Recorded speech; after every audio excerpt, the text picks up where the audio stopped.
The strike at York University is now entering a third. 1979, that's when I started at CTV. And it was just something that I fell into, honestly. I'd always been a news junkie, but I never thought that I was ever going to work in news and never had any designs in that direction. But it was such a good fit for me. Now what was my hobby and passion and major interest was something that I was going to be able to make money at. And then a couple of years after I got there in 1981, I started on the anchor desk, and then I was in a run. From there on, I was on the anchor desk.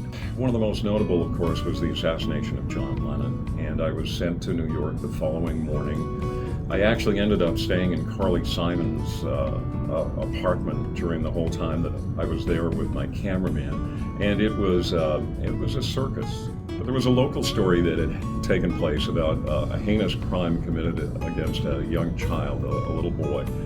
And, people think that news people are without feelings, that they're not affected by the stories that they are covering, and it's just not that case.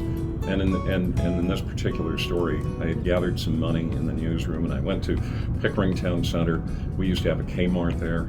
And the manager of the Kmart saw me and asked me what I was doing, and I told him about the story, and I said we raised some money to buy some toys for this little boy. And he got another employee to come by with another shopping cart, and he said, fill them both, and he said, we'll take care. It means home. This is where my kids were raised. This is where our grandkids are being raised for the most part. Some of them are scattered throughout Durham region. It's a large town with a small town feel. So when we go to the Tribute Center and we watch a Generals game, there isn't a bad seat in the house. It's very intimate. If I tell you I'll meet you at the Rainbow for breakfast, you know exactly where it is, and you know that there's a cast of characters who are going to be there. I think it is a comfortable feeling that you have in Oshawa, no matter where you are. Working in the news industry, you're very much aware of what's going on in society, those who are the haves and those who are the have-nots, and the different challenges that people face. You can't be aware of that stuff and be a fortunate person like I am and not be compelled to give back.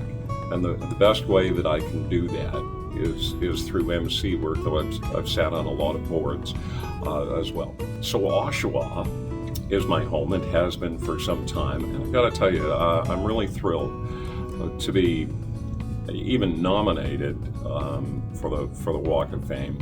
And I hope not a lot of people bring their dog over and say, do it there.